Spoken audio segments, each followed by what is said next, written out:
oportunidade também para uma viagem interior e para uma festa da língua, e até uma coisa um bocadinho inesperada, um humor muito seu, que a Tia Olinda Gerson tem na sua literatura. Por isso, agradecemos muito a sua presença e somos todos ouvidos.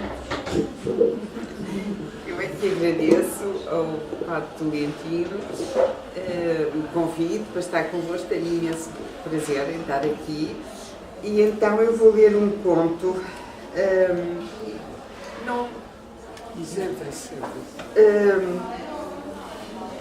Não é que seja um conto alegre, mas é um conto que talvez realmente nos faça pensar. E chama-se "Se por acaso ouvires esta mensagem".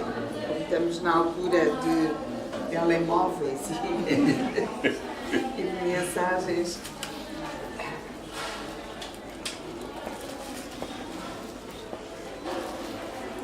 Desculpem que eu estou ligeiramente constipada. Então chama-se "Se por acaso ouvires esta mensagem". Se por acaso ouvires esta mensagem, não finjas que não a ouviste, nem te distraias a olhar as nuvens ou a falar de outro assunto com quem estiver a teu lado. Se a ouvires, assume que a ouviste, porque não se pode ao mesmo tempo ouvir e não ouvir. Há palavras que uma vez ouvidas nos mudam para sempre. Devias saber isso, afinal não eras tu mesmo que o dizias? É isso que eu pretendo, falando, mudar-te. Se me ouvires, não poderás continuar como és. Alguma coisa em ti se transforma e te coloca em movimento, mesmo que apenas dês na minha direção o menor dos teus passos. Foi isso que sempre disseste, mas provavelmente esqueceste tudo o que dizias desde que te foste embora. Passaste por aqui, mas partiste, e cortaste atrás de ti todas as amarras. E agora não há nada que me ligue a ti, nenhuma corda, ou cabo, ou fio telefónico. Estamos, aliás, na era dos telefones sem fios, das ondas de som que andam pelo ar, chegam aos satélites, ao espaço, à espera de serem ouvidas. No entanto, não sei se me ouves, se podes ou queres ouvir-me, ou se é de todo impossível a minha voz alcançar-te. Talvez a dificuldade não esteja na transmissão da minha voz. Não há dificuldades de transmissão nesta era de maravilhas tecnológicas. Talvez a dificuldade ou a falha esteja só em ti. Não consigo imaginar o teu rosto. É possível que não tenhas orelhas, nem olhos, nem ouvidos, e o teu rosto seja muito diferente do que imagino. Talvez seja o rosto de um monstro. Quando penso em ti, é como se tudo fosse fácil, como numa comunicação telepática. Quase sinto o teu olhar sobre mim quando levanto os olhos.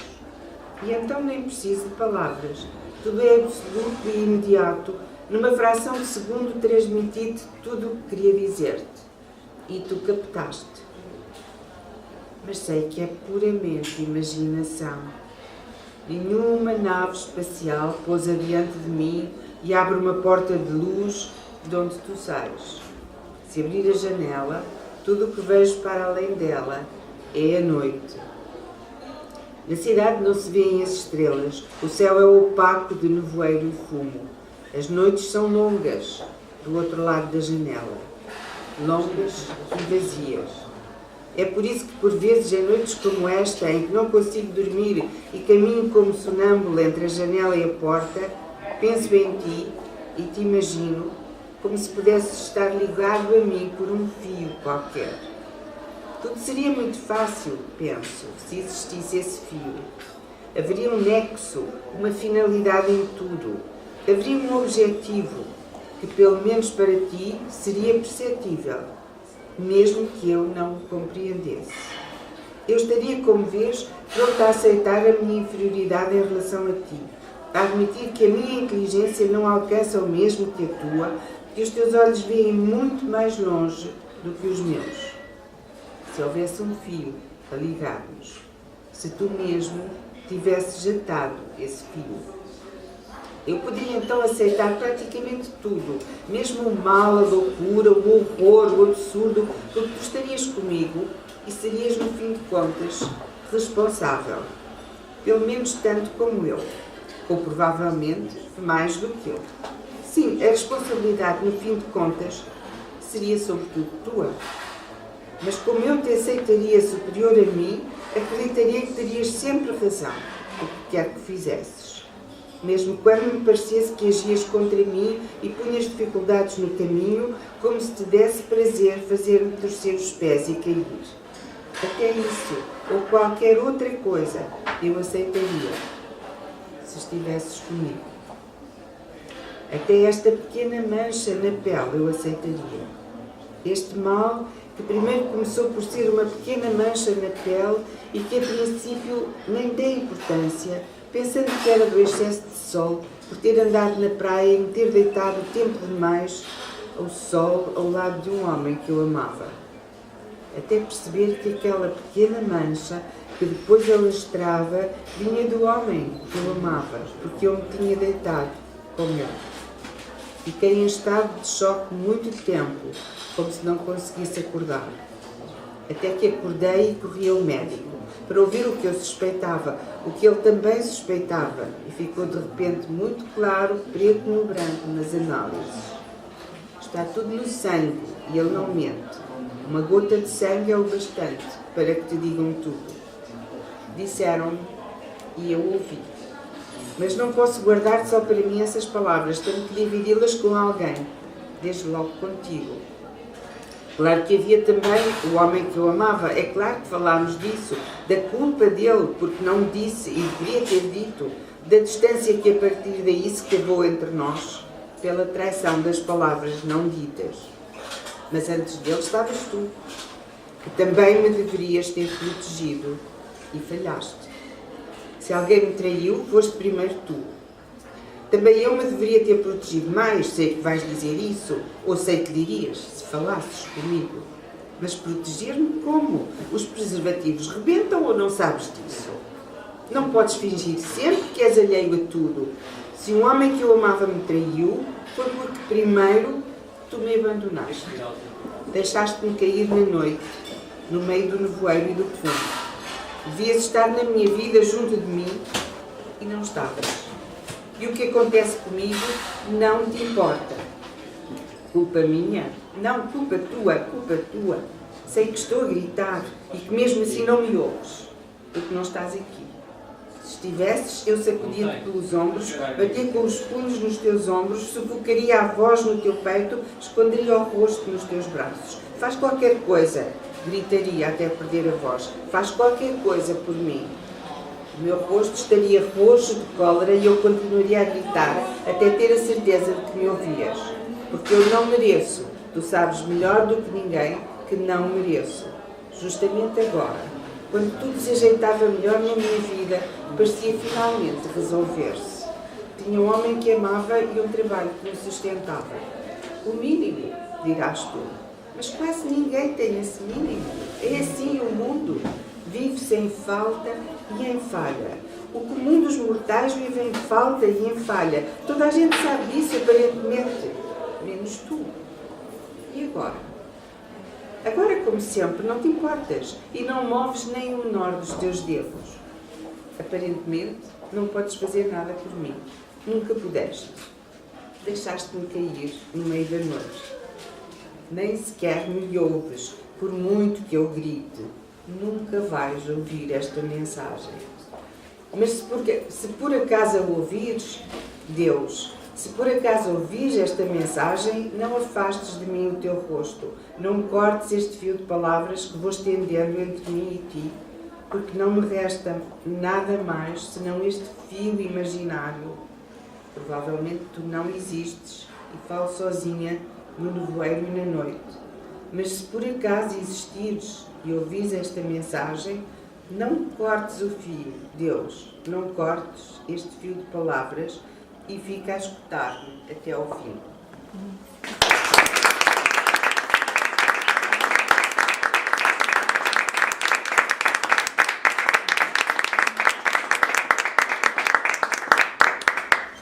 quiserem para amenizar, eu leio outro conto. Não sei se querem que tempo temos ou se preferem. Queremos. Então eu leio um conto pequenino e divertido que tem a ver com Natal e partilha e com a sociedade em que nós estamos, que é um ponto que tem muito a ver, de facto, com a situação do mundo em que nós vivemos e há uns que têm de mais e não querem nada saber dos que têm de menos. Quem tem um guarda-chuva é dono de um pequeno céu só para si, que pode abrir e fechar à vontade, um pequeno céu próprio debaixo do grande céu comum e excêntrico é esse. Voltei a cabeça para ver quem falava e verifiquei que era um cão. Talvez hoje não chova, disse eu alegremente, balançando na mão o guarda-chuva fechado e olhando o céu com poucas nuvens. Mesmo fechado é bom trazê-lo, disse o cão. É sempre útil. E além do mais, é uma companhia. Já tenho visto pessoas que não têm o que fazer consigo saírem de casa para passear o guarda-chuva. Como se fosse um cão, perguntei eu e fiquei logo aflita com medo que ele se ofendesse. Mas o cão não respondeu e disse apenas secamente: gostava de ter um guarda-chuva. Posso dar-te boleia, disse eu abrindo, porque inesperadamente começara a chover. Isso faz sentido, disse o cão agarrando e desatando a correr pela calçada. Oh, disse eu correndo atrás. Oh, o quê? Disse o cão correndo mais sem voltar a cabeça. Cabemos os dois, disse eu ofegante, sentindo que chovia cada vez com mais força. Eu apenas me ofereci para dividir o guarda-chuva. Ninguém divide nada com ninguém, disse o cão sem parar de correr. As coisas pertencem a quem as apanha e agora este é o meu guarda-chuva. O meu guarda-chuva, disse eu agarrando o cabo e puxando com força. Era só o que faltava. E esta, disse o cão indignado, puxando-me a vareta e rasgando a seda. Agora queres tirar-me o meu guarda-chuva? Olha o que fizeste, disse eu puxando para o outro lado e arranhando a cara nas varetas partidas. Ladra! Gritou o cão arrastando os destroços na lama. Estragaste tudo e ainda por cima és ladra. Vai-te embora, disse eu obrigando-me da chuva no vão de uma porta e fazendo menção de lhe dar um pontapé. Vai-te embora tu, disse o cão, passando o remo aos pés e rosnando como se fosse morder-me. Mas eu estava aqui primeiro, gritei eu. Ah, disse o cão arreganhando os dentes, já cá faltava essa do primeiro. Não percebes que a tua presença me incomoda? Disse eu vermelha de raiva, passando para a porta ao lado. A mim também muita coisa me incomoda, disse o cão indo atrás de mim, entrando no vão da mesma porta. Mas eu não quero falar contigo, gritei eu curiosa. Por causa do meu guarda-chuva? Perguntou o cão. Do meu guarda-chuva? Gritei eu. Porque dizes sempre o meu guarda-chuva quando era eu que o tinha, disse o cão. Porque eu apenas te emprestei, berrei eu, e era eu que o tinha primeiro. É sempre essa história do primeiro, suspirou o cão. Mas é uma história que não faz nenhum sentido, porque começa sempre pelo meio. Ora, o que interessava saber era o princípio. O princípio e o fim é que tu és um grandíssimo sacana, disse eu. Não estás a perceber nada, disse o cão. Vou dar-te outro exemplo. Por exemplo, as casas. Há quem tenha casa e quem não tenha. Essa parte da história é conhecida, mas como se passou no início?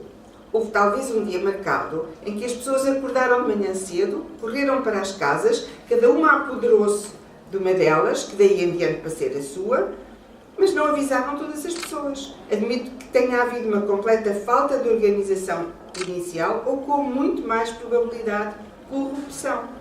Só algumas pessoas foram avisadas e ficaram com 2, 3 ou mesmo 6 ou 12 casas, enquanto outras ficaram sem nenhuma.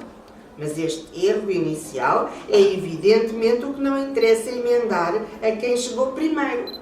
E por isso inventaram que o início é primeiro e que não existiu nunca nada antes. Daí que se esforcem por manter sobre o problema uma completa falta de informação e exerçam uma tão grande repressão sobre quem pensa. E é assim com tudo, disse o cão levantando a pata e urinando na esquina da porta. Por isso, o facto de tu teres primeiro o guarda-chuva não significa que tenhas direito a tê-lo sempre. A quem tirei os guarda-chuvas que me pertencem e eu compro? É o que deves pensar quando comprares o próximo. E agora adeus, que passou a chuva.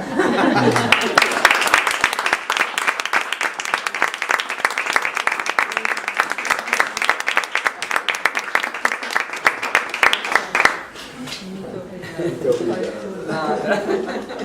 Muito obrigada. Ambas.